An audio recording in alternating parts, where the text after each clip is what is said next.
Welcome to Same Cast, Different Day podcast. I'm Martel. And I'm Tina. I just want to point out that the reason why the broadcast is late every week starting is Tina's fault. I just want to put that out there. It's not me, it's Tina. Ain't no every week. What about all them times you had all them technical difficulties? Those were technical difficulties that was out of my control. Well, all of this is out of my control too. I ain't trying to hear it. I ain't trying to hear that. hmm So, it's been a crazy week. And it's been a chaotic weekend in the city, but it's some things that we can talk about before we get into we got clips and stuff in the show. But one of the biggest things that happened was the trial of Carmelo Anthony, who was sentenced to 35 years in prison for the 2025 murder of 17-year-old Austin Metcalf following a fatal stabbing at a after a track meet. Now, from the video that I saw, the victim was the one who escalated the whole thing. Like, he was the first one to throw punches in this fight that they had, and Anthony, I guess, put out a knife to defend himself, and he stabbed the kid, and the kid ended up dying. Now, here's the crazy part. Like I said, now this was a black kid who got convicted of, of this murder of basically what could have been self-defense. Got sentenced to 35 years in prison. Somebody like this can show up at a protest and kill two or three people who didn't shoot at him, who were no type of threat to him, and you show up from a whole nother state to go to another state, and you shoot an AR-15 with a gun, and you shoot people and kill them dead, and yet he gets off for murder, but Carmelo gets 35 years in prison for what looks like or what should have been self-defense. Where is the justice? This is how you know that the justice system is still broken. But yet it is Texas where this happens. So what do you expect? Texas is not a fan of little black boys or black people in general, as in Texas is one of those states that's trying to eliminate black history from American textbooks. And I believe Texas was the one of those states that wanted to teach that slavery was for the benefit of black people, which I find very crazy. What was the charge? Was it second degree homicide? I can't remember what he was charged with. Oh, I can't remember the exact charge. I just saw, because at first I about when with this going on, like it kept coming up on my timeline like over the last week or two, and people kept talking about it. I'm like, what are they talking about? Like, I didn't even know this was last year, and then all of a sudden my timeline really blew up in the sentencing when he was found guilty, and the sentencing happened. That's when I had to go and do the research and find out what the whole situation was about. But yeah, I just find that kind of crazy. And then today, I was getting ready. Well, right before, was it right before? I think it's like right before the podcast where I was on my phone scrolling, and there was a man walking down the street. If you're in the Milwaukee area, he was walking in between Highland and State Street. Had a whole gun out. He had the whole gun, had the gun at his side, had his hand on his finger on the trigger, just walking down the street. YN. Like, what is going on in this city? Friday, there was a brawl that near out on Water Street. And then Saturday, there was a brawl on Brady Street outside. If for those who are familiar, that Walgreens outside of on Brady Street, outside the Walgreens. And then there was another one on 28th and 28th Street somewhere, where another brawl where people was there filming. And then there was a shooting where I believe a 22-year-old was shot dead by a police officer. He had put a gun to his head, and I guess he tried to run into the apartment and kind of barricade himself, and he ended up getting shot. Police officer ended up shooting him and killing him. So it was just a lot that happened this past weekend. Just a lot of craziness. At least it was more fights this past week than at a weekend than it was shootings, because I didn't really hear anything about no shootings on my line this weekend, which is a good thing, Milwaukee.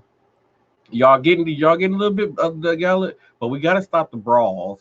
This is the reason why they're putting limitations. Like Water Street is like a heavy like there's like a lot of like bars and clubs and things like that on Water Street, and there's been like brawl on the weekends. Like we need to stop.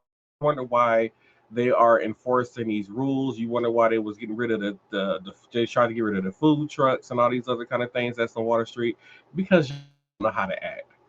Like please, like if you're a person who can't handle your liquor, please stop and making a fool of yourself. That's all y'all doing is making a fool of yourself. At some point, you gotta learn to stop making a fool of yourself. Tina, you got anything to add to these people making a fool of themselves this past weekend? Stop pre-gaming so hard at the crib. Like if you know you finna go, if you know you finna go out and you finna go out with a bunch of people that can drink, I need you to do absolutely nothing but possibly put something on your stomach when you at home before you go out. Stop. I agree. I agree. This I realize now. Like when depending on who I'm with, it determines how much I'm gonna drink before I go.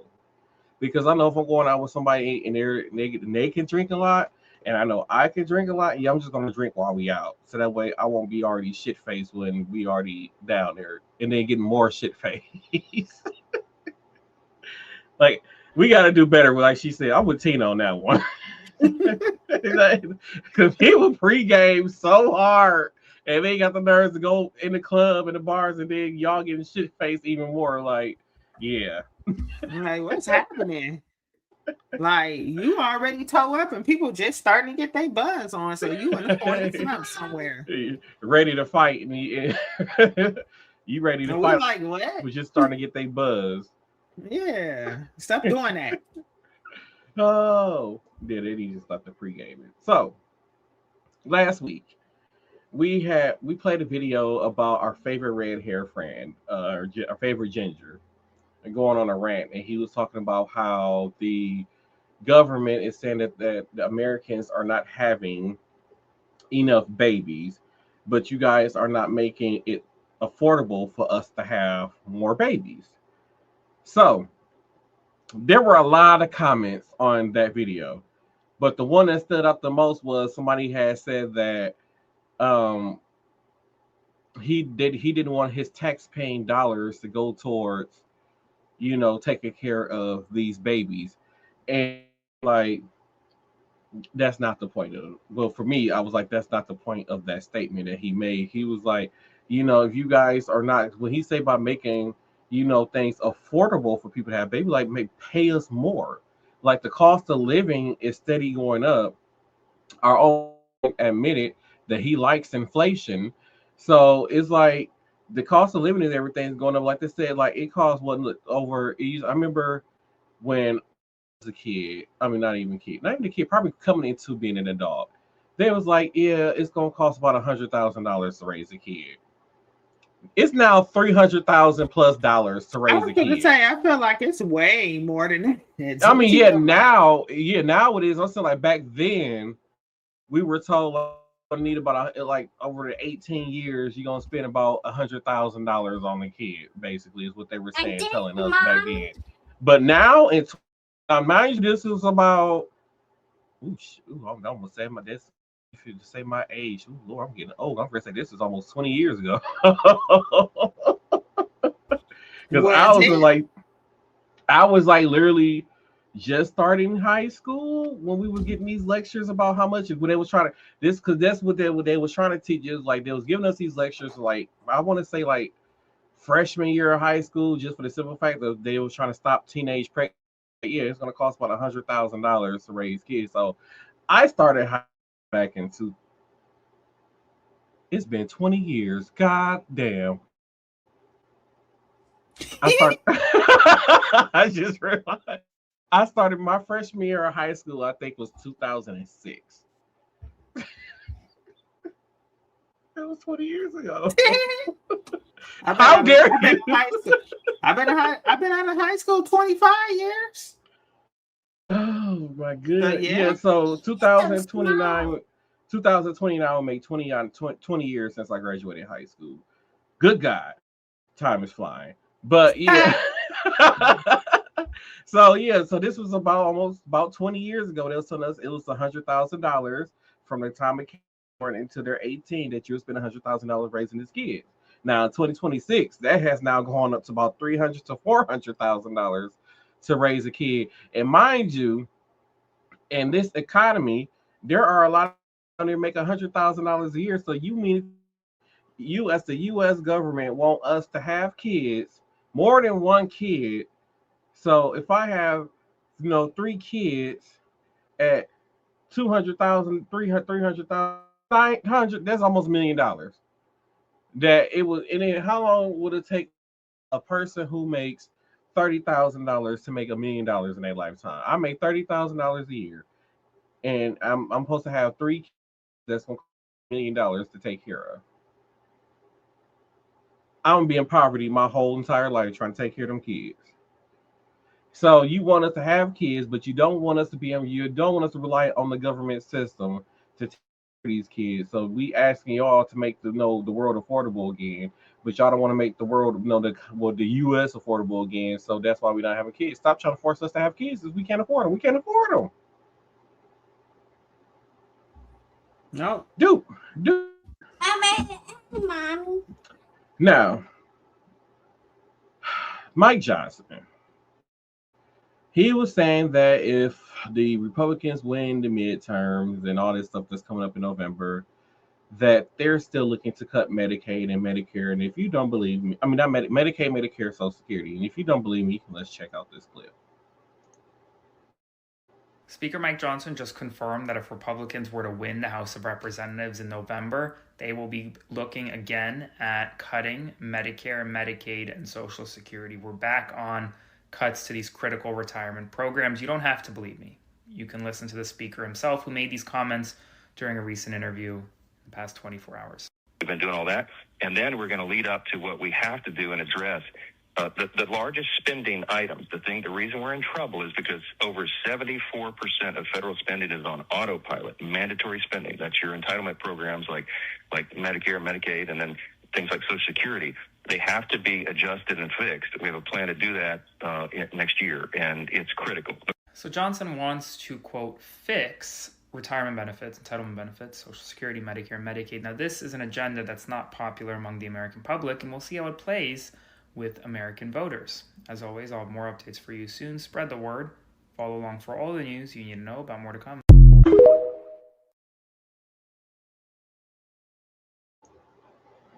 Okay, so here's my thing. People who when they reach retirement age won't qualify for Social Security payments because politicians, they won't be getting Social Security payments and stuff like that when they retire. So these people who don't rely on these programs got their mind just said like, yeah, we need to cut these programs. We're going to fix them. No, you want to gut the whole entire program. So these people who have worked all their lives up until they're 70 years old, some 75, and they worked all their lives and get this money that was guaranteed for them when they retired that they can live off of and take care of until they basically pass on or whatever. You're going to just get rid of it. So if you just cut Social Security, how do you expect for the elderly to take care of themselves? Because once again, they was a part of that generation. But one thing they would have is the ones who were smart enough to buy houses, they can sell their houses and live off that. But the ones who don't, who rented their whole entire lives and don't really have no assets or anything like that, what do you expect them to do? There are already elderly people who get Social Security who can't even afford to pay rent every month. That's why I said I'd probably still be working into my 70s. I ain't even gonna lie. I ain't gonna be clocking into no 9 to 5, but I'm still gonna be gainfully employed. Yeah, so I've been looking at a lot of the people at my job who are at retirement age. So they basically their generation can retire at 67 or 65, 67. So what them been doing is they've been slowly cutting down the amount of days they work a week. So they start off at 4, and then they work the 4 days a week until like they're like 68, 69, and they probably drop down to like 3 days a week. and then so forth and so on. And then today just be like, yep, I'm ready to go. And then they retire after that. So that might be something that I might look into doing as I get older. But I'm like right now, I'm making sure that I try not to touch retirement account that I have on my job, or like at least try to save. Like there are people like our generation right now. A lot of them don't even have a savings account. A lot of them don't have no type of emergency funds. They just if something was to happen, they were just asked out. And one of the main reasons why I say I don't touch my retirement account is say like if I don't have the money in my savings to cover a major life event, I know I can go borrow the money from my retirement account and also pay myself back over time as an option for me. And I feel like a lot of people do need to look into things like that. So that way, in the long run, you won't be one of those people when you get to retirement age and you just really can't work anymore. And you won't people like just out here suffering or out here trying to figure out how they're gonna make it to month and stuff like that. Like I don't want to be one of those people, and that's why I just get up and go to work. I want to make sure that when I can't physically do a lot on my own. That I at least got some money. Be like, please come help me, or something like I have something in. But yeah, so we played a video last week where there was a woman. This show is kind of all over the place, y'all. I'm sorry, but I'm tired. I was trying to put it. I'll put the video, so hopefully it's the right video. But we had a video last week where there's a woman who lives in Milwaukee who when she was talking about the construction here. I have a video that's from actual news channel here locally where they were talking about the construction, just for you guys to get a real good grasp of how bad construction season here is in the city. So I'm going to play that video for you right now. There are growing frustrations from residents on Milwaukee's South Side living with a traffic headache. Yeah, all of 35th Street going northbound is closed between National Avenue and Scott Street. National Avenue also closed between 35th and 27th Street. Leaders say they have been inundated with complaints and are encouraging everyone, our viewers, to look at the bigger picture, saying the benefits long outweigh any inconvenience. Having no traffic and having beautiful streets is a privilege, and we're going to be able to have that finally for our district. These are the kinds of things that make our district better. We have to suffer through it for a little bit, but we are going to see the great effects in the long term. The 35th and National Avenue intersection project is expected to wrap up in July. Now, I mean, as long as they go ahead and get done with it. So they said July. We're gonna see if they actually get done with that. It's not gonna be done in July. It's not gonna be done. And then they're installing these. So like the south side of town hasn't really experienced like those things like we got on Capitals, like the little cement things and whatever they call them. Really experienced that. So they getting those over there. Now for me, National Avenue is already a very, very small street. Like the cars that's on the side of whatever, you about a hair from getting your car side swiped when you parked on the street over there. So, and National Avenue is like a very busy street. Like National Avenue is busy, like how Capitol Drive is busy. And if they're planning on doing what they think they're doing and get rid of a lane on each side of the street and making it just one lane, they talking about, oh, we're gonna have like free flowing clear traffic. Like no. You're causing traffic headaches. There is going to be so much backup on that street. Like at the end of the day, when they're done with the construction, I feel like that it's going to be worse than it was before they did it. Just because traffic is not going to be able to flow the way that it used to with 4 lanes instead of y'all going to take it from 4 lanes down to 2. Is there any other major city that has these things that they putting up like we do? Because where did they get this from? I'm gonna have to do some more research because our city has been copying a lot of what Baltimore been doing when it comes to trying to crave like crime and stuff like that. It's like they just literally looking at like, well, Baltimore did this, so we're going to do this. Oh, they did this and they did this because they've been seeing results their crime and everything going down. But like, I don't feel like the same thing will work for every city. And like I said, we are. Baltimore might be like the most busiest city in Maryland, but at the same time, Maryland is not as big as Wisconsin. Like Wisconsin is like 4 times bigger than the state of Maryland. So it's like, and then the city that y'all doing it in here in Wisconsin, it's the biggest city, biggest and most populated city in the state, and you guys are trying to call Like they didn't taking try this away. out in like Madison or Racine or Kenosha or you know what I'm saying? Like in those cities, it might work with these little semi block things, but because we don't have as much traffic as we do, but we have over 500 people in a very large but small city, and you want to these things and cause even more traffic backup, Like they so like added I don't more know, lanes to the highway, but then take off lanes on the all street. the like on all the streets, all of the what they call major streets, they took away lanes. So Yeah. it's like I forgot what street it's on, but they took a 4 lane road and made it and brought it down to 2 lanes, and then so like when there's a red light, so oh wait, so on State Street, on 27th and State Street, so where you used to be able to, if somebody was making a left hand, you be able to go around them. So they decided to put these planters, like flower bed things, in the street on each corner, so that way people can't get in that lane and turn. So uh, if there is a car making a left-hand turn or more than one car, you're sitting through 6 traffic lights. And this road, the street is backed up at least 4 to 5 blocks. Like you're sitting 4 to 5 blocks away from the stoplight just to get through that intersection, because if there's cars making a left-hand turn and there's cars coming from the other direction, it's only one car turning per light cycle. So you're literally just sitting there for at least 4 to 5 light cycles just to get through one traffic intersection. That's why I keep telling people, if and reckless driving is gonna curb, I say road rage is gonna be more road rage violence going on due to how they redoing these streets and reconstructing them. It's gonna be a lot of road rage.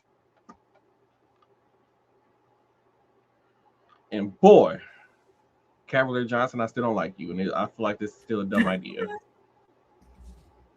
You're so mad about that.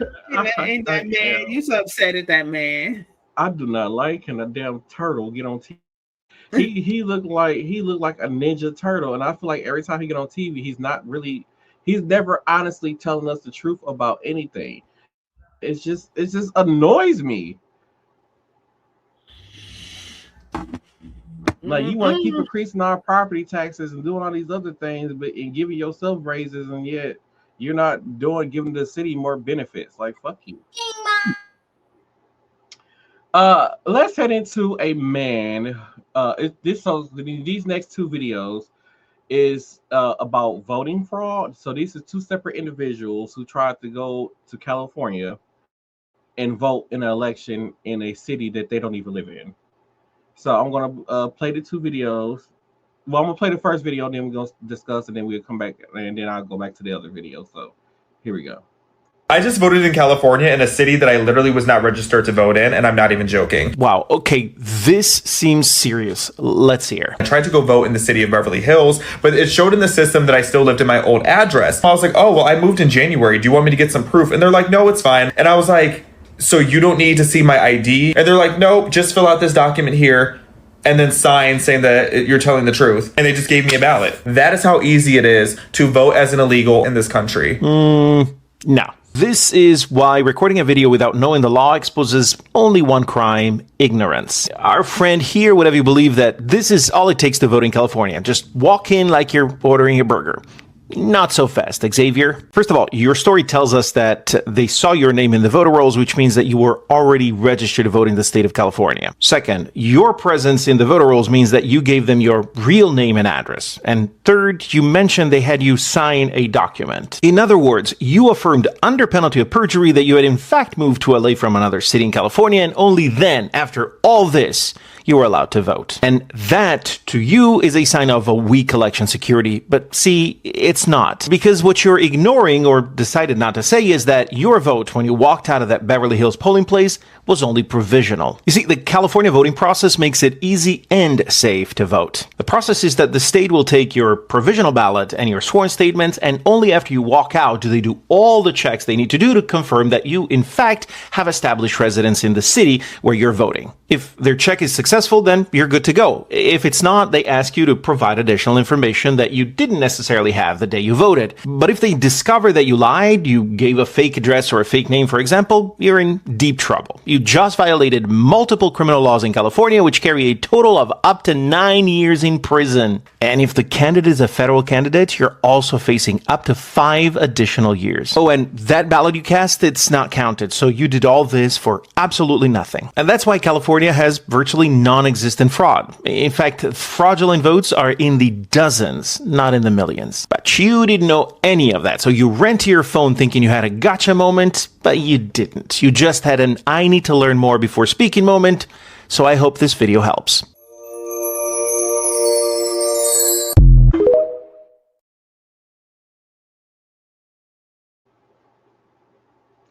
Well, that was quite the read.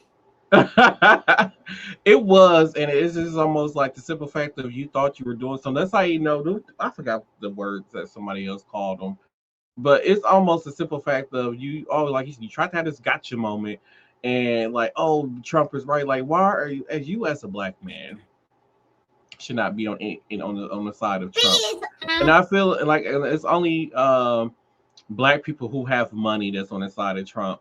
And like I said, you allowed to have your own thoughts and feelings and whatever when it comes to political views and all these other kind of things. But for you to go and do what you did and get online and talk about it, and then it was illegal, like I hope they catch you and send you to jail. I really do. I really hope they're looking for you. So let's get into this next clip of voter fraud. I didn't think they would actually do it.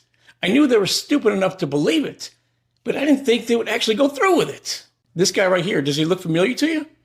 He tried voting in Los Angeles on Wednesday, and one of my friends was there. The clerk couldn't find him in the system, and he said he's a first-time voter, so they gave him a new voter registration. He said he'll take it home, fill it out, and come back the next day.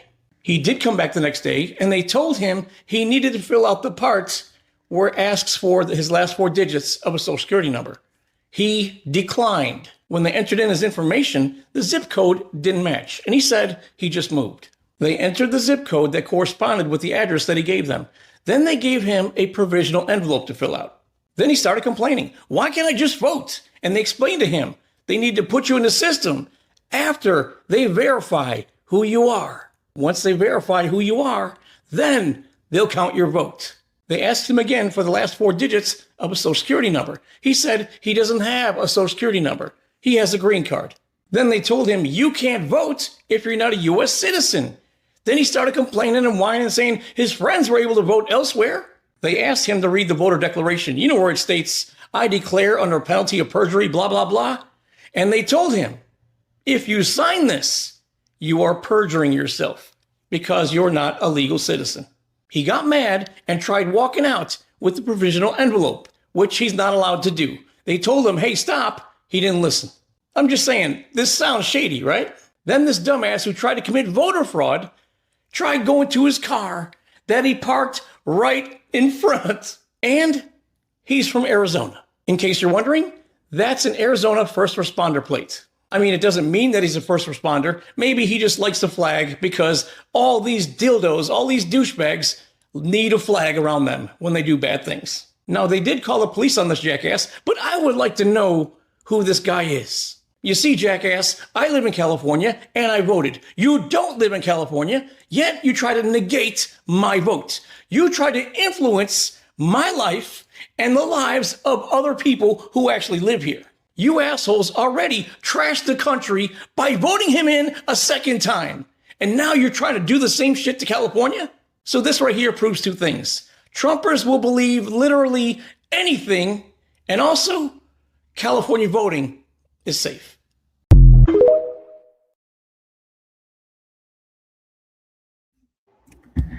I'm a little confused. How does he know that the person is Republican?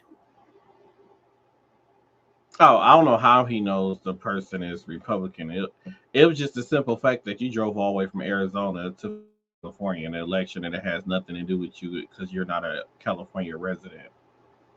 And then got mad because they didn't let.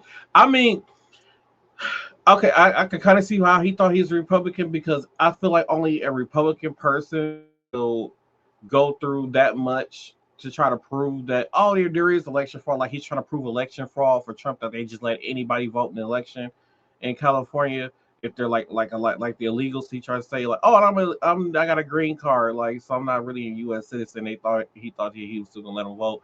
That's the only reason how I could came across. So yeah, this is a Republican guy. Like he's trying to prove election fraud for Trump, and it didn't work. The guy who tried to go and do this election fraud, like just get y'all life together. That's all I got to say. Like it's serious. Like if we will all have our turn to vote come November in these midterm elections. Just vote where you're supposed to go vote at. Stop posting yourself doing voting fraud online. Stop recording yourself doing crimes and then get mad when y'all get caught. Especially as a lot of young folks do that. Like y'all be out here stealing cars and robbing grocery stores and robbing old women on the bus stop, and they got the nerves and be filming it while y'all doing it and be like, that wasn't me. Like, sir, you recorded yourself and posted it on your Facebook page. It was you. Because they want to be loud and wrong.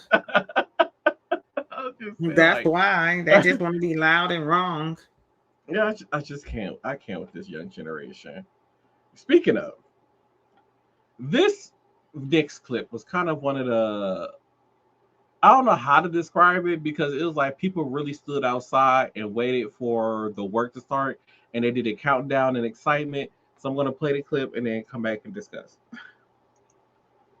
4, 3, 2, 1.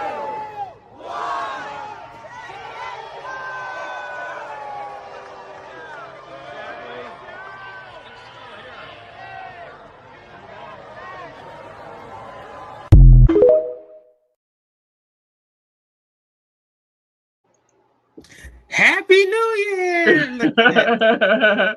So for the audio listeners, that was a clip of people outside of the John F. Kennedy Arts. I forgot the whole name of it.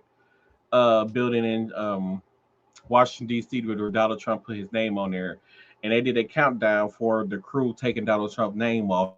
The federal judge ruled that it was illegal for Donald Trump to put his name on a building without through Congress. And because they took his name off the building, Donald Trump decided that he's not going to fund the building, the arts program for the John F. Kennedy Arts Program. And that's just crazy. So he decided he's not going to give him federal tax dollars, which I don't think he's really allowed to do because Congress controls the purse and they can allocate the money to still go towards that program. Trump. Just thought you should know that. Oh Lord, Tina don't found the doohickey at the bottom of the screen. All right. So these next few clips are our good old friend Aaron letting us know some news stories that's been going on this week. So I'm going to play some of these clips and then we're going to come back and discuss. So here goes the first one. The Trump administration is now issuing a warning to foreign content creators and influencers that they can face deportation during the World Cup if they're coming in on a tourist visa for the purpose of generating content. According to El País, new guidance issued by the Department of Homeland Security has confirmed that the administration will be cracking down on individuals on tourist visas who come in for the purpose of making content and, by virtue, generating income. And if you do that and you're caught, you can have your visa canceled and you could be deported, restrictions on future entry, and more. Instead, if you want to be a content creator coming in for the World Cup or for any other reason, you have to get a different type of visa specifically designated for work in the United States, not a tourist visa. But the Trump administration is going to be cracking down on this and will be checking at customs when you enter the airport, specifically looking out for foreign influencers, especially during the next couple weeks as the World Cup kicks off. We'll see how it goes, and we'll see who's deported, if anyone. Spread the word, follow along for all the news you need to know about. More to come soon.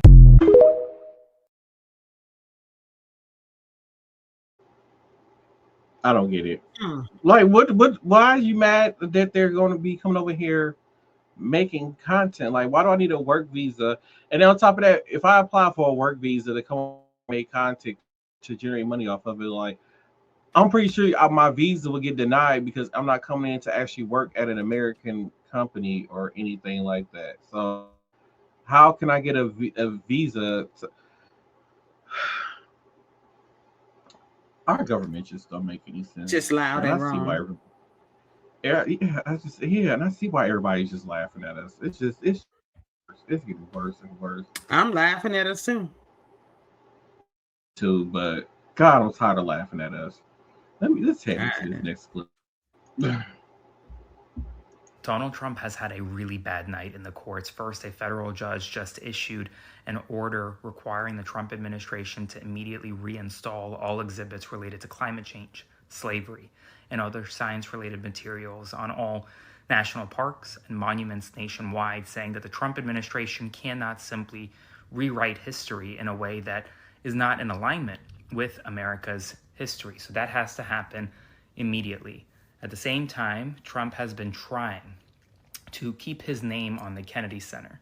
It's not going to happen. He has escalated this. He has appealed to the D.C. Circuit. The D.C. Circuit says the name has got to come down. So it's going to come down at some point tonight. There's lots of lightning in Washington, D.C., which is what's really delaying that. So really bad night in court.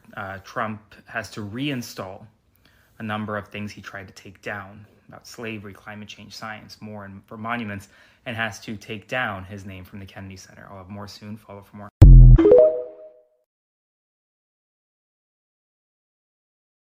I'm happy somebody finally had a backbone. So I remember when he did that, when he took out all the slavery exhibits from all of the national museums and stuff like that, and science and climate change. Because it's like you almost cannot talk about American history without talking about slavery. That And is American. That is part of American history. yeah, Like, yeah. because it's almost like then when it comes to climate change, like right now, the Mississippi River is experiencing for the last couple of years. The Mississippi River has been experiencing extreme droughts because one of the reasons why it's been experiencing extreme droughts is because for one, people, there was this major flood that happened with the Mississippi River because it would rain so much and the Mississippi River overflowed, and there was this town that kind of got like wiped out. Hundred thousands of people had got killed because the Mississippi River basically over flooded the city or whatever. So over the years, they've been doing all these things to stop the from flooding and doing all these other things. So they dug channels and stuff for the water, other parts of the water can flow into to stop these flooding. And by them doing that, they started diverting water to other places. And then over the years, due to climate change, it wasn't getting enough rain to keep the water at a good level. So now with the spirit, we are experiencing even a more extreme drought when it comes to the Mississippi River, and now it's barely any water now. And like I said, Yeah, when I because went of across human, it, it looked bad. yeah, and because like and like for like New Orleans, they have built some things around it to stop it from getting into New Orleans, and then like farther up in some of the other cities farther up the Mississippi River over the years, they built all these things to stop the river from overflowing the city. But by doing that, you diverted water to somewhere else, and then that water, like I said, went somewhere else, and now the Mississippi River is not flooding like getting much onto because the way how it goes, like the water from the Atlantic, is it the Atlantic Ocean? The water from the Atlantic Ocean don't flow to the Mississippi River. It's the water that's up north that flows down into the Atlantic Ocean. So that's I believe that's how the flow of the river is. And like I said, if the river is going, the water is not The coming down. I'm river pretty sure started the up here water is. by us, all the way up here. It The started in Mississippi. Minnesota, Yeah, so it that's what I'm starts. saying. It It don't even. started all the way Yeah. up. Yeah, by Mm-hmm. us, yeah. So, and I believe Minnesota is not producing whatever it starts at up there is not producing enough water to flow all the way down to New Orleans the way how it used to. So, and then that's due to climate change. And like he said, like we need the slavery and the scientific stuff and the climate change stuff. Like all that needs to be in the museums where people can learn from those things. And we don't talk about these things and teach about these things and learn from these things, and we're just gonna doomed, then this planet is going to be dead pretty soon if we don't learn fast and stop doing this kind of stuff. Like I'm pretty sure in the next couple of decades, with the next 10, I say 10 to 20 years, Colorado, New Mexico, Arizona, they're going to be able to build a pipeline to get water from the Great Lakes pretty soon because they're running out of water. The Colorado River is running out of water, and they looking That's at us up here like we got all an abundance of water up there. We should be able to tap into that water and bring it down here. But once again, like we California, just had a little mini drought. yeah, and then like once again, California, you guys are literally sitting on a ocean, but yet you're drawing water to y'all water source come from the Colorado River. What are we doing? I wonder how expensive it is to make ocean water drinkable. I don't know, because I'm pretty sure they did, because they had to pull all the salt and stuff out the water and all that kind of stuff. Because it'll kill you. Yeah, but I'm pretty sure they figure it out. Hell, they got all that other stuff going on. It's already 99.99% expensive to live there, so hell, they'll figure it out. That's one of the reasons why I never really want to move from where we at, is because we stay right on a freshwater lake. And it's beautiful here because and we have a freshwater lake that's connected to another freshwater lake that's connected to another freshwater lake. So it's like 5 different lakes that we're connected to, that you can actually get on a boat and just float through all these different lakes. And then there's like a canal or a channel that you can like that was man-made, but you can literally take it all the way to New York City on the water. So yeah, like I said, it looked like an ocean, but it's not an ocean. All right, let's head to the next clip.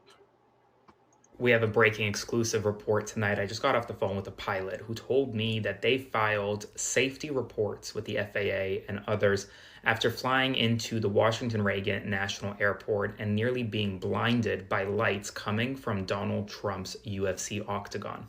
The Washington Reagan DC airport is the exact same airport where there was a fatal crash last year between an American Airlines flight and a military helicopter.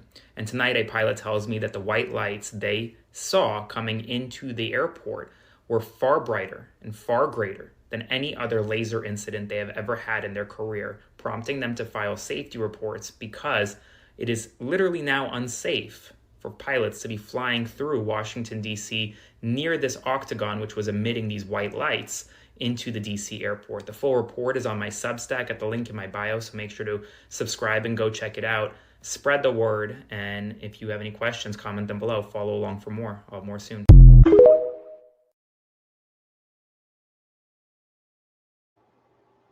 That's stupid. I think I sent you something about that he has some type of dirt bikes or something there recently. Yeah, so they I forgot what they called it, but it used to be this TV show on MTV, and there used to be these guys that do like stunts and stuff like that. So this guy basically did a stunt where he jumped the White House.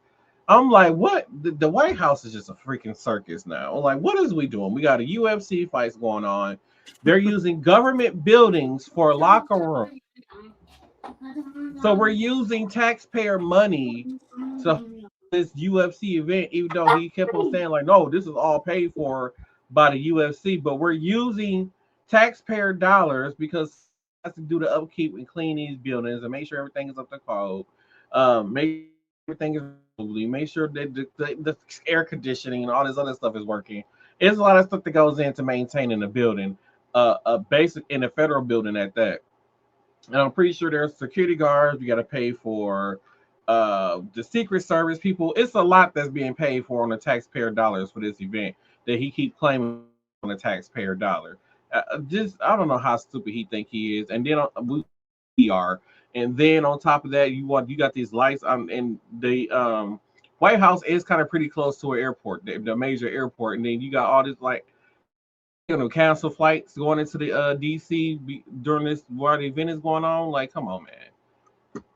Like I said, and somebody has sued for the event to not take place at the White House, but the judge said they didn't have enough of I don't know, like evidence or enough I forgot the term that is called to prove that that it's unlawful for Trump to host the UFC event there.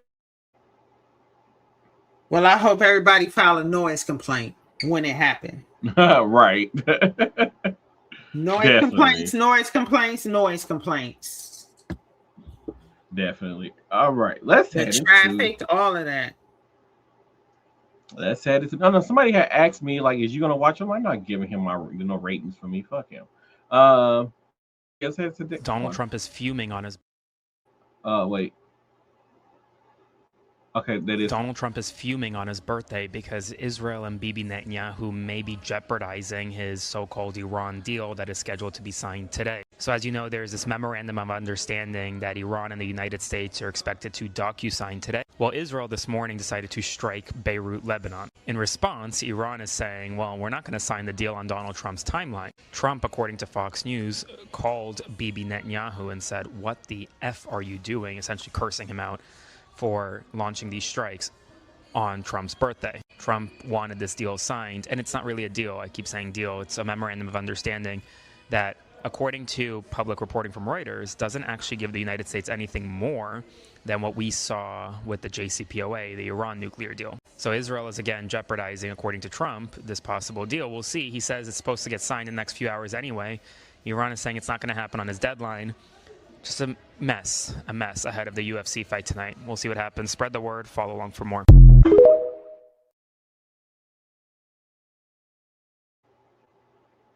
Ha ha, his birthday is going bad. That's all I got to say. Nobody cares. All right, let's head into this next one. Today, election experts are sounding the alarm because Donald Trump typically says if you don't have honest voting, you can't really have a nation.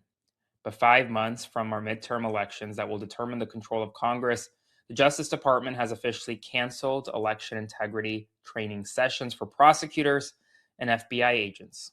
It deleted a 281-page guide to prosecuting election offenses, fired almost all of the lawyers in the public integrity section, and has failed to replace the director of the election crimes branch. Moreover, the DOJ has not taken the usual steps to establish a command center to monitor and address the typical situations that pop around Election Day.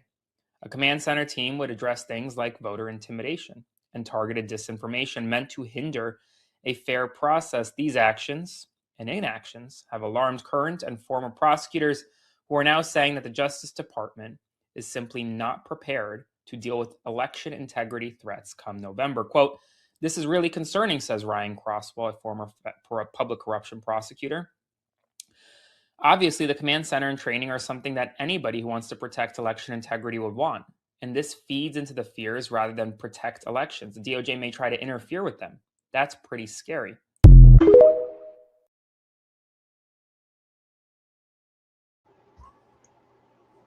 So it's almost like established this election, home security, like all those positions.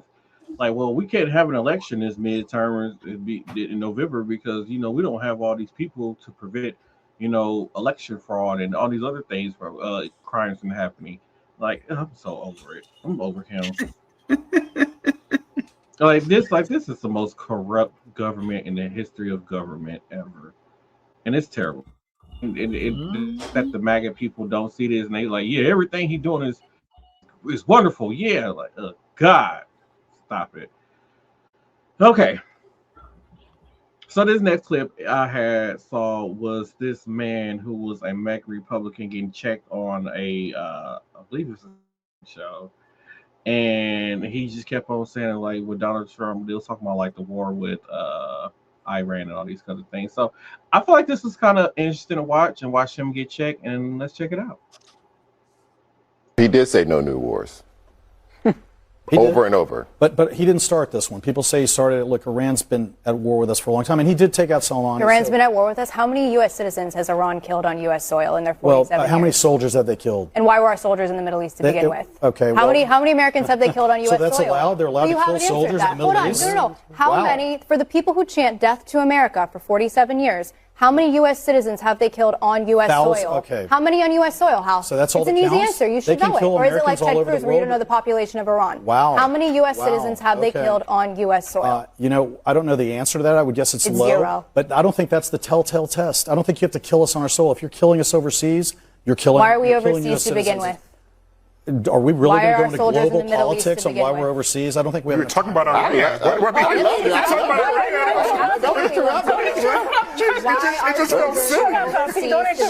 overseas because why were they in the Middle East to begin with? And point to one Middle Eastern country we've made better by our involvement over there. Because of oil. We know why we're there. It's because of oil. What do you mean because of oil? We need to protect our interests in oil, period. Then maybe we should open the Strait of Hormuz, which was open before this war started, and we could open right now if we just left, which is in our interest. So you're okay. I think Israel has shown a weapon. remarkable. Iran doesn't need a nuclear weapon now because they have learned that they don't need one. They've now learned through this war. By the way, Iran, a nuclear weapon. Let me just dismantle that talking point really quick. The 18 U.S. intelligence agencies in our country. We're back to those. Back to those. Well, that's what. What is that supposed to mean? Well, because that told us that Saddam Hussein had weapons of mass destruction. A lie. Well, they were the 18 intelligence agencies you're about to quote. Go ahead. No. That is, it wasn't the intel agencies, it was the politicians. No, let me be clear. What were you going to say about the intelligence agencies? It wasn't the intel agencies that lied about that.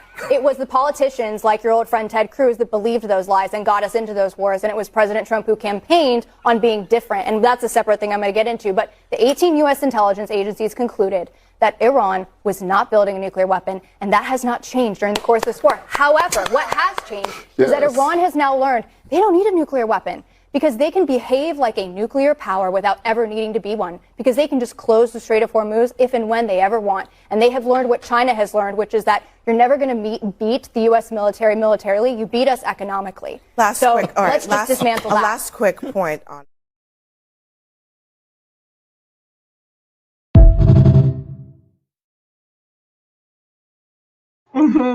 Yes. Well, she fact checked out of him. Yes. Yeah, I love to see like people her. and she came with the bullet points. She had the facts, and that's like, one thing that MAGA hates. They hate facts, and she brought the facts out on them. I loved it. Okay, so what is the name of that show though? With the clear table, like the clear round table. I have no because idea. they be going to each other's necks there. Yeah, I should really find out. So this next clip. So guys.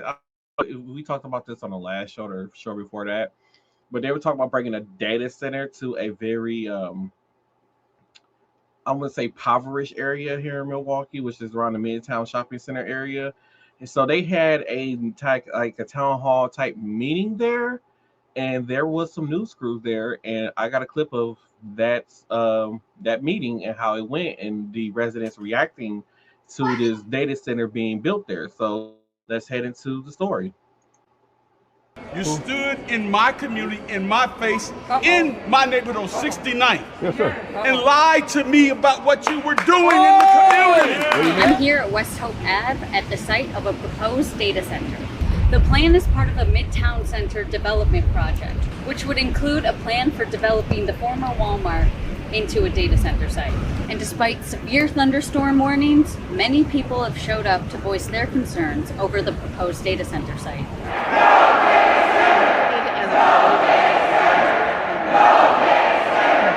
About 100 community members joined developers and city officials inside the former Walmart at 5825 West Hope Ave in Milwaukee. Alderman Mark Chambers of District 2 called the meeting to give residents a closer look at the development. The heavy humidity inside added to tension as residents shared their opposition to the project. This property has been vacant for 10 years.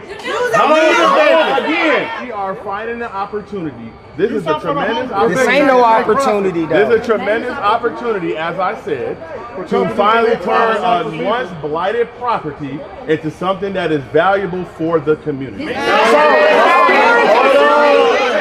This project does not align with what the rules for a district improvement zone is. That's why they can't build that storage facility here. That's why they asking for deviations, because it's not approved for over here. They're producing a data center. I don't care what they saying or how they trying to word it to y'all here, but when you look at that file, Their request is for a data processing center with capabilities of storage. 19,000 square feet is not small.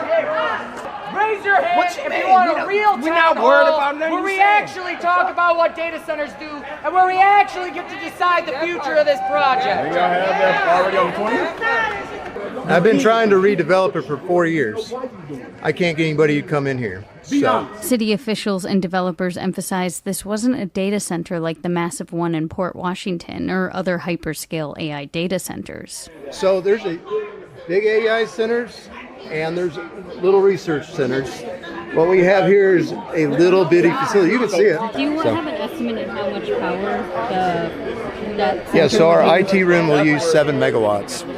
1 megawatt of energy can power anywhere from a few hundred to 1,000 homes a day, depending on where, when, and how electricity is used. We're solving blight. We're bringing new uses into Midtown. You got housing. You'll have jobs through the library. I'll have probably 5 to 10 jobs for the storage facility. 20 jobs. The development will include a data processing and computer research facility in the building's rear and self-service storage, taking up most of the building. Many residents oppose both. The city of Milwaukee says those commercial uses are contingent on first developing housing and green spaces nearby. West Hope, I don't know if you know, that's right out here. That's where they want this whole thing to be like a promenade a little bit. Like you're gonna walk along here and you're gonna have, you know, apartment building and then these uses here. He's doing this computer center, which he's renting out to a corporation, and they're putting their computers there, like a remote corporate center that, you know, many corporations have. But that's what is this 20,000 or 19,000 square feet. Also, they have their approval to move forward already. These uses are contingent on leases with the property. And the conditions for this, we have the power to say that unless this moves forward, these cannot move forward. Okay. And if they're going to put a library and a makerspace here, I'm elated by that. The affordable housing, I'm ecstatic about that. But why do we have to have storage taking up so much of that space that could be used for more affordable housing, more community things? Why is that even a part of the plan? Why do we have to have a data center? I am really curious about how big the data center will actually be, whether it will affect our water, whether it will affect the noise in the area. The concern is that forcing us to have both takes up land and space where we could have something that really flourishes and promotes generational wealth in the community. And I mean not monetarily, but I mean health-wise. I mean, having a park in Midtown would be amazing, and there's nothing like that here, but yet we're going to get another storage. I'm Trisha Young for Wisconsin Watch. Please like, share, and follow us for more coverage on data centers.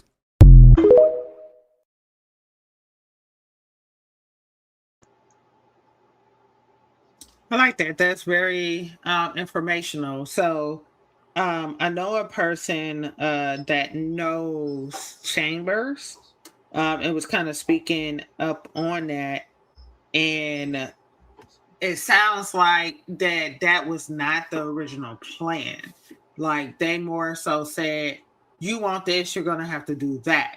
So like it comes to a point where it's like, you got to weigh the pros and cons. You know what I'm saying? I understand what they saying, why I got to be there, but who is going to fund it?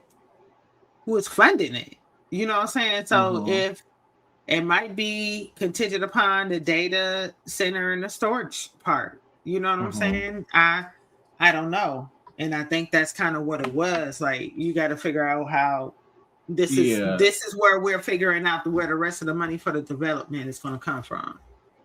Yes, it's almost like the lady said, that's who the city. She was like, in order for them to build this data center and this whatever he called corporate office, whatever he was, they have to build, the green space, the library, the affordable housing in order to go forward with the data center.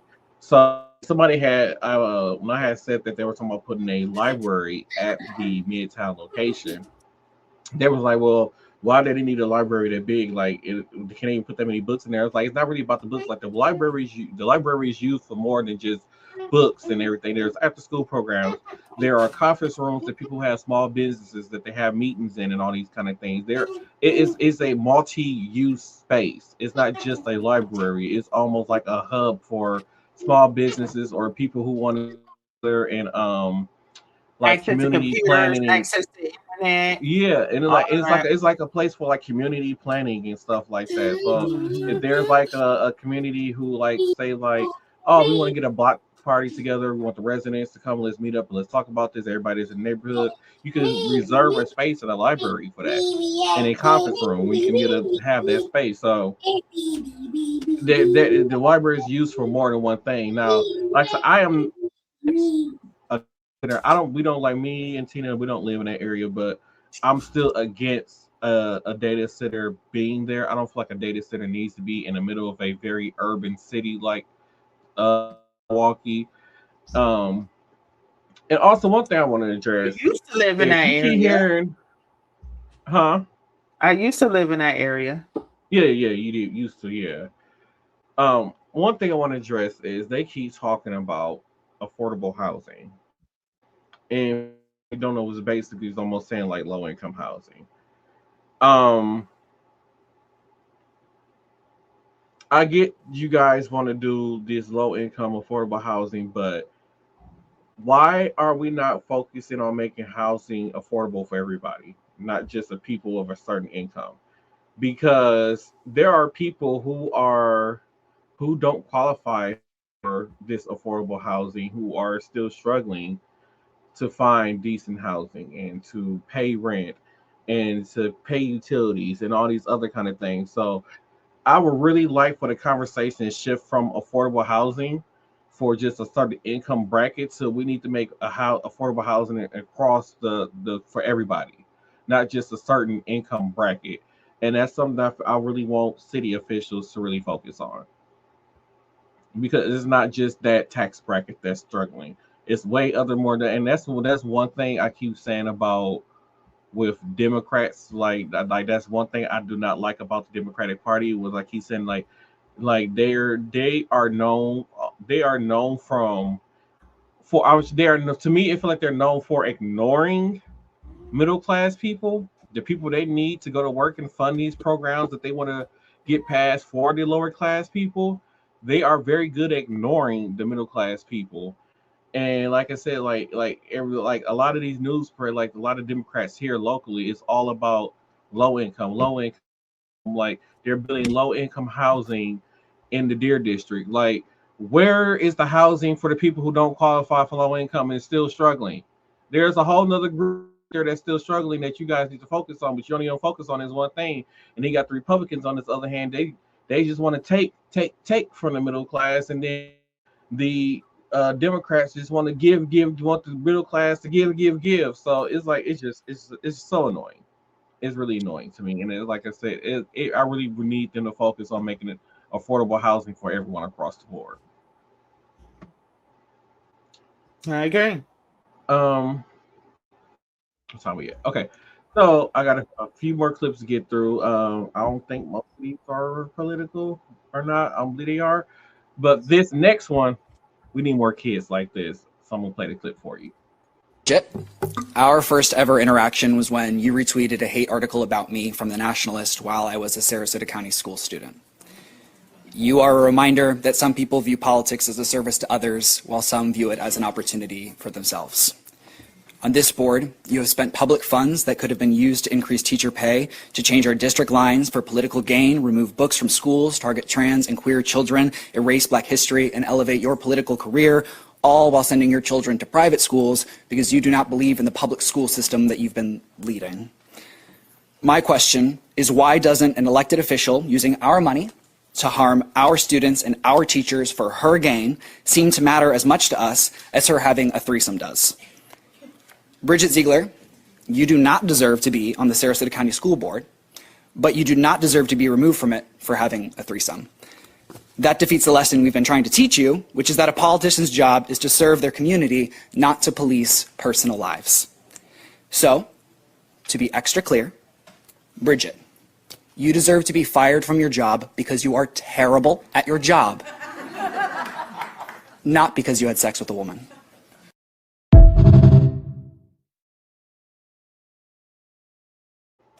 Well, that was unexpected. Well, when I came across that, I was like, what?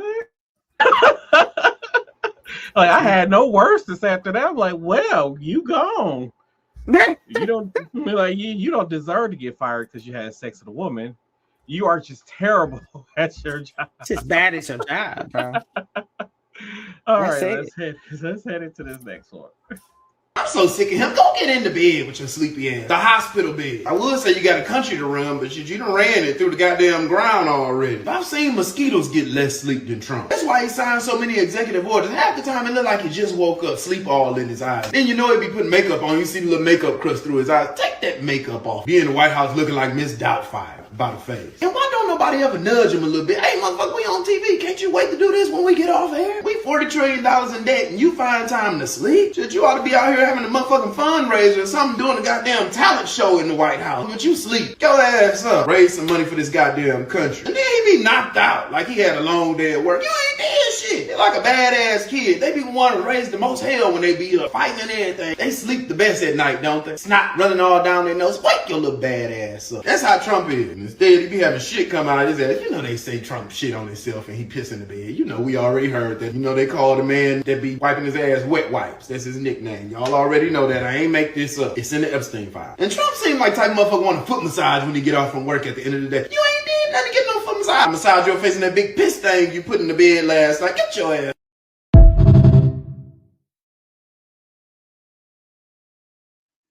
Well, we know Trump pissed him off. Okay, wet wipes. Right.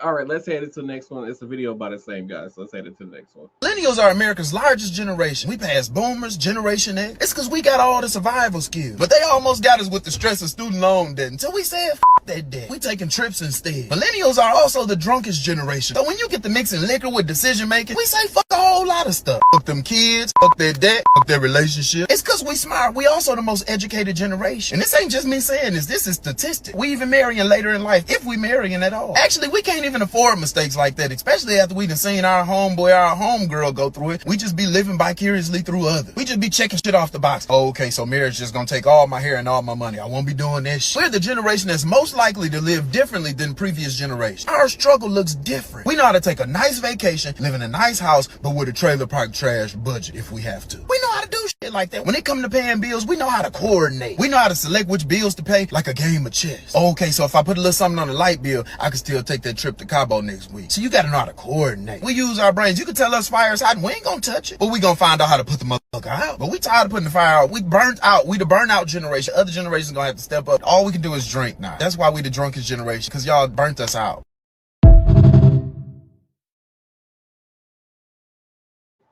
As I'm sitting here drinking on this podcast. Man, listen.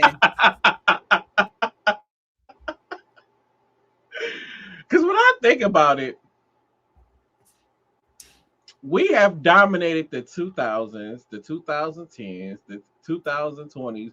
Like, I don't think nobody has ever partied like the millennials party in the history of this country.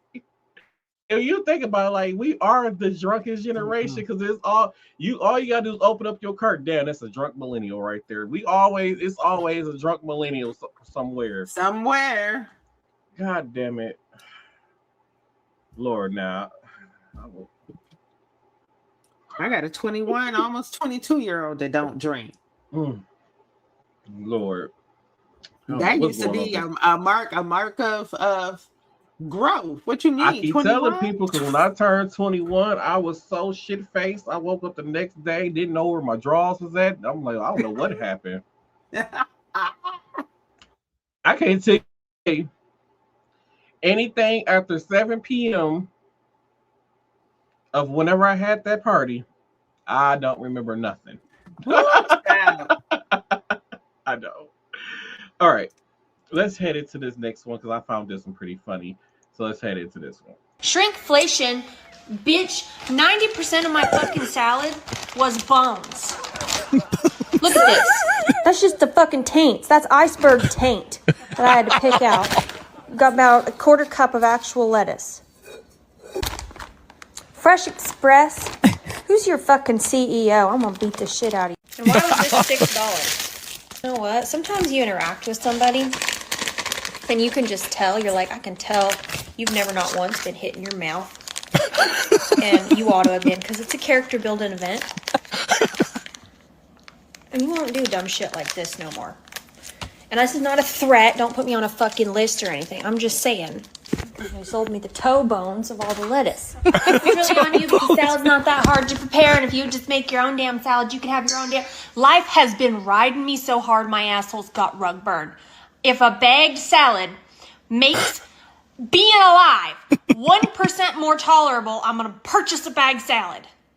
And I would like for said bagged salad to contain lettuce. Something like that to my face. Say that to my face. I'm going to whip out my long-ass mom boobs and fucking choke you out. Oh, that might be the greatest affordability video I've ever seen. We would be friends.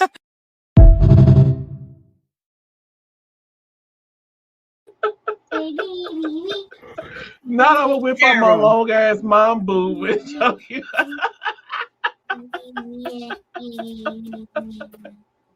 I can't. Oh, I can't. Us millennials are very unhinged. Okay? We just tired of it. We are. Y'all should have heard the rant I went on with Tina earlier. Oh yeah, that's it. All week, everybody just. It's been a rough week for the people in our city for some reason. I don't know what's happening, but all my friends, everybody lose control. That's what's happening. We all losing control. That's correct. I'm sending a bill to each and every one of y'all because child. I wasn't as bad as everybody else. I was the most calmest one out of all of them. I'm just saying. This next clip had to be the nerves of a black person from overseas judging us Americans. So here we go. Just want to say for the record, America is not a very good host at all. Like, I have no clue what's happening, no clue where to go. America is playing right now. America is leading right now. No noise, no nothing. It's 1-0 right now. And right by the stadium where a lot of games are going to be played, nothing. I walked a little bit down to State Farm Arena. Nothing. In fact, there's another artist that's performing here as well, and people are dressed up for his concert. So can't really find anywhere. No one knows anywhere for us to go watch games while it's happening. I feel like FIFA should learn their lessons and never bring this thing back here again. To be honest, they should just never bring it back here again. There's no reason to expect. This is the world's biggest sporting event. Can't figure out anything. So, yeah.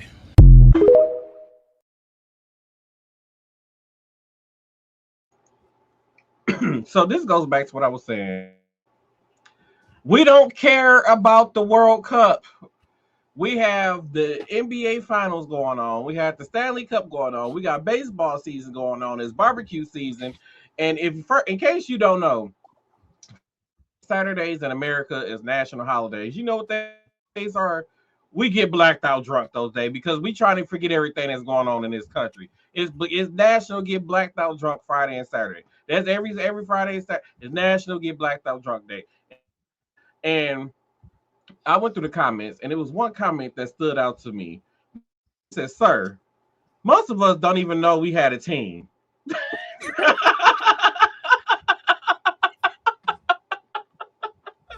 I had no clue America had a team in the World Cup. I didn't know. Then there was another comment like, "We didn't find out until this video that we had a team in the World Cup." So, sir, we don't care about the World Cup. We somewhere stressed out about life. Right. Oh, okay. Oh, so this next call, I remember a few years ago, this was going on where I remember Tina was telling me they came up with like a code word in case something like this happened. So I'm going to play this clip here, and then we're going to come back. I need to tell you guys about the most absolutely insane scam that is happening right now that just happened to my mom yesterday. So yesterday I'm on the way home from work, right? And my phone is going off from a number that I don't know and I'm not answering it. They keep calling and I finally pick up. It's the Brookfield Police Department. And they're asking me, "Are you safe?" And I'm like, yes. Like, I'm starting to panic. Like, am I not safe? Is this what they're about to tell me? And they're like, "Can you tell us where you are right now?"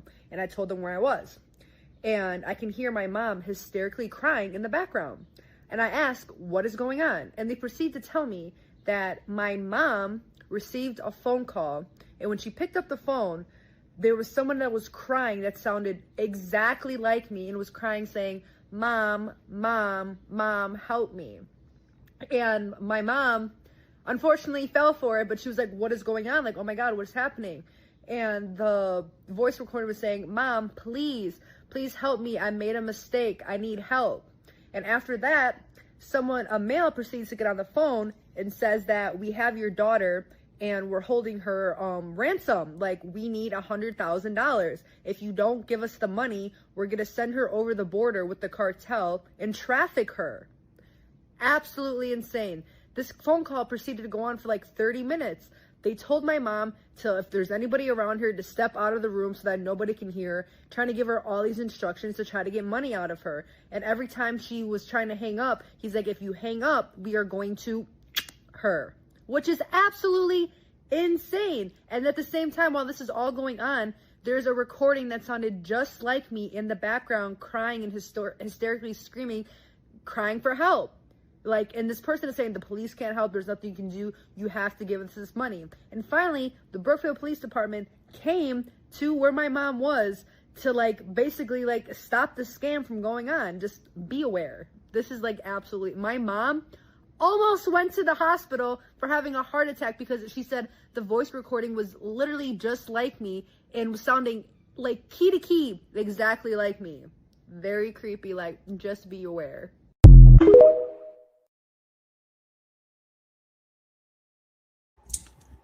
So, yep, it was something like that I had reported on maybe a couple of years ago. Has it been that long? Like 2-3 years, yeah. Yeah, where this happened, but it was a little girl, and they did the same thing, and supposedly all of this came about from people calling your phone, recording your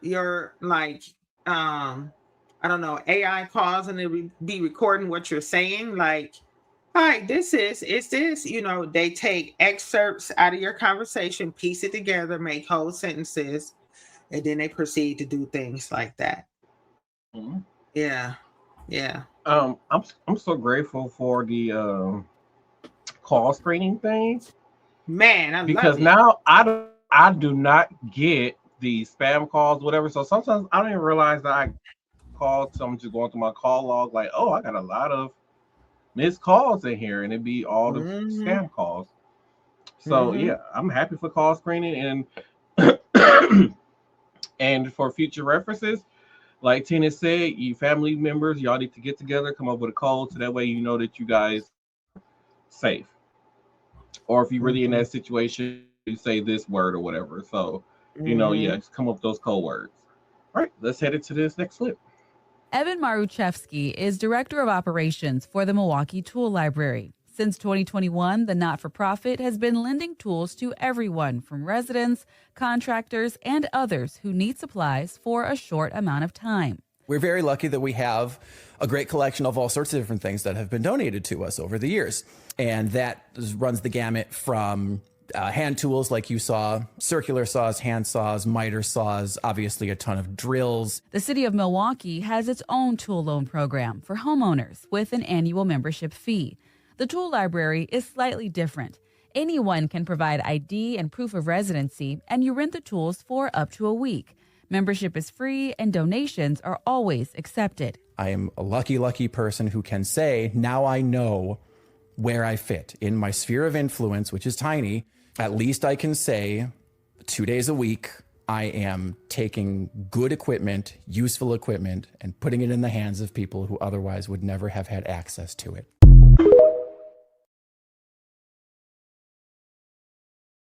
So I wanted to play that on this podcast so that for people to see that that was a good resource I didn't know existed within the city of Milwaukee. That I feel like people who are into doing like their own home renovation should look into for equipment and things of that nature. So I feel like that's why I wanted to play it on my podcast. I thought you could do that in like Home Depot, Lowe's, like different places you can rent equipment, and maybe Ace Hardware too. I thought you could. So yeah, you could.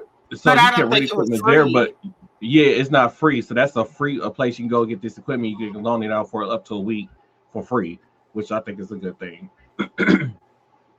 Okay, so this next clip, I love this teacher's reaction to his reaction. He said this is one of the reasons why he went viral. So I'm gonna play that clip for you. This is the video I originally went viral for. Let's revisit it. I'm a high school teacher, and I came into school and found some stickers on my door that I did not put there. These are on my door, and nobody else's. I found out they were put there by students who think of my room as the safe space in the school. I think I'm gonna cry. This video is the beginning of a lot of animosity in the workplace, and there are other reasons. But I'm no longer a teacher. Happy Pride.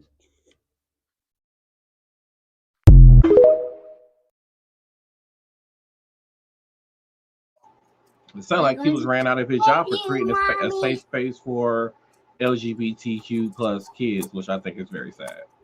That is terrible. That, like, what? Like, okay, he didn't put the stickers up there. What's the problem? If the kids deemed him as just safe. That whatever they was experienced to go, they can go to. Like, this is a teacher I can go to and talk to about things that's going on in my life. But that isn't something that you shouldn't run somebody away from children like that. You know what I'm saying? That has the kids' best interest at heart. We already be talking about how schools are just not the way that they used to be, back in the day. And it's like, I feel like when you do create safe spaces, especially now versus like when we were younger, and it was way less anxiety. It was way less, like, a lot of different things going on. And I feel like this is something that the kids do need. And that generally falls under the job of a counselor. But from what I'm understanding, it's not really counselors like that in high school anymore. Right. So, but it's... if the person isn't doing anything strange to these children, just gonna talk, because they were gonna talk to them anyway. So let him be there. Another safe space. Exactly, and those, I say, because one of those kids was thinking about self-harming themselves, and he talked to him and changed and has a whole new perspective now because. Talk to him, and now that person is gone. So I don't think it's right. So this next clip, I feel like there's a lot of parents who need to see this video. You owe your parents for bringing you into this world and keeping you alive. No, the hell they don't. Listen, it's time we have the public conversation about this for all you parents out there that think this way. Your children don't owe you shit. They didn't ask to be brought into this world. They didn't ask for you to lay down with a man or a woman, bust inside them, or let them bust inside you and create another human being. You played adult games and you won an adult prize. Congratulations. I tell you, I see so many parents your age, lady, that think this way. But you're also the same types of parents that refuse to take accountability for the situations you put your children in. When your child finally grows up and tries to have an adult conversation about what you did to them, you shut them down and refuse to talk about it. You tell them they need to grow up. That happened so long ago. Get over it. Then have the audacity to get on social media and ask, why are my kids cutting me off? Why are they going no contact? Why won't they let me see my grandchildren? Want to know why? It's because they refuse to let you do to their children what you did to them. So no, your child don't owe you a damn thing. If anything, if that child that's gone no contact with you ever gives you another opportunity, you owe them, most likely, an apology for prioritizing your life over their childhood.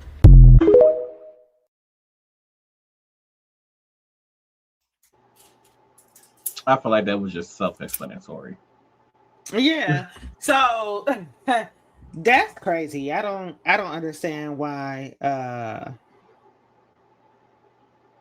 I guess I don't understand why people feel that way. Like those are Right. your children. Like, what are you talking about? You know what I'm saying? Like, I was saying something to somebody one day. I was like, and it was I had said something, and it was like, oh, something with your parents. I was like, I didn't whisper in my parents' ear and say, "Bust a nut so I can be here." Like I didn't do that. So don't know. Um, so we are getting close to running out of time before we go too far over. So I want to play at least two of these clips, and which are very short, they like 27 seconds apiece, and then we're going to head into final thoughts after that. So here we go. What's good, white people? What y'all talking about today? Is it okay if I sit in on this Caucasian conversation? Tell me you grew up poor without telling me you grew up poor. My dad, he would keep my sister pregnant so we can have milk to drink. Motherfucker, this motherfucker left me with questions I don't even think Google can answer.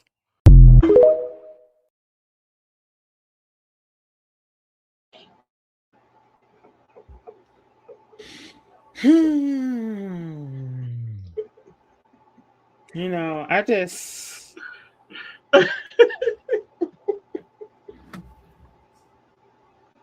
My dad kept my sister pregnant so we can have milk in the house. Okay. Let me head into this next clip because this has happened to me before. Hello. Where are you? On my way home. Where were you at? At the gas station. Who were you with? Oh my God, you don't trust me or something? Oh my God, I forgot you at the gas station. Oh my God, I'm turning around now. I'll be there in a minute.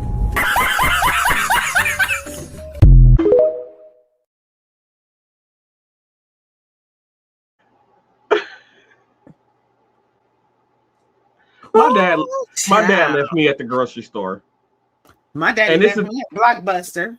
And this is where I didn't have a cell phone. We didn't have cell phones. He didn't have a cell phone. I didn't have a cell phone. So luckily, this was and we was at the Aldi's on East Capitol, and luckily he realized. So he drove out the long way, and he went to Richards. Was that Richards? And he turned on Richards, and I guess for some reason he turned around and looked at the back seat and realized I wasn't there, and so he pulled into that parking lot where Subway and GameStop is all that stuff is at now. That's when he realized I wasn't in the car. That's a good thing he didn't get all the way home and realize I wasn't in the car. But what can we do? I walked all the way home from Blockbuster. It was about 3 blocks.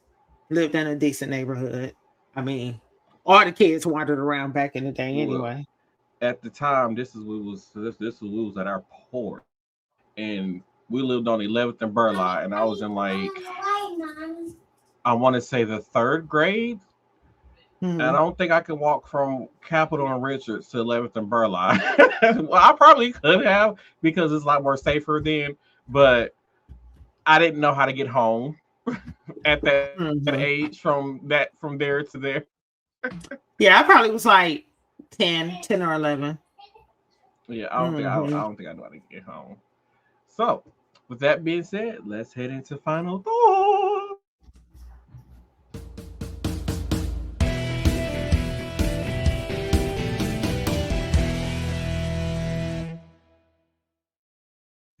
We don't need UFC fights at the White House.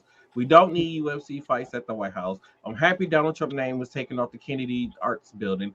I don't like Cavalier Johnson, and I hope he really see this video one day. I don't like you. We don't need no AI data centers in urban cities. We just don't need them, especially in the middle of a shopping center where a lot of people do early voting like me. So I will go to Midtown to do early voting. And that's my final thought. And y'all, Milwaukee, please, we need to do better. We need to take care of each other. We need to stop all these riots and stuff that y'all been doing, these brawls that y'all been having all over this past weekend. Y'all need to stop it. And life is too damn expensive. Gas is still too damn high. Even though I paid $3.75 for gas, it was still $27 to fill up from a half a tank of gas still, when it used to be $18 for me. And that's my final thought. Okay, well, that was a genuine Martell rant. I do agree with him as far as for our beloved city, like let's just please like get along at least for the sake of the kids, man. Like what is happening? Let's create those safe spaces for these kids to go and actually enjoy their childhood. Like you know what I'm saying? Like it's just the way somebody's childhood goes really shapes their adulthood. Like we got to start thinking about getting more serious about these kids, spending time with these kids. The clubs is dead. I don't want to hear nothing about that. You know, it's get yourself together so your kids can be taken care of and have these opportunities open for them, and just do what you got to do. Like, and please. Don't nobody try to do no fraudulent voting here in Milwaukee when it's time for election. Ain't nobody got time for that. I do not want to be part of no social experiment. I don't care if somebody trying to point out. Don't nobody got time for any of that stuff. Like, just stop following. We don't have a leader. That's not a leader. Stop trying to follow him. And that is my final thought. We made it. So if you made it this far in the show, thank you so much for tuning into this episode of Same Cast Different Day podcast. Get to follow us on our social medias that Tina has been having scroll at the bottom of the screen majority of the show. And we hope to see you all on the next episode next day. Ooh, that's Father's Day weekend. Yeah, I can still record. So you all on the next episode of Same Cast Different Day podcast. Bye-bye.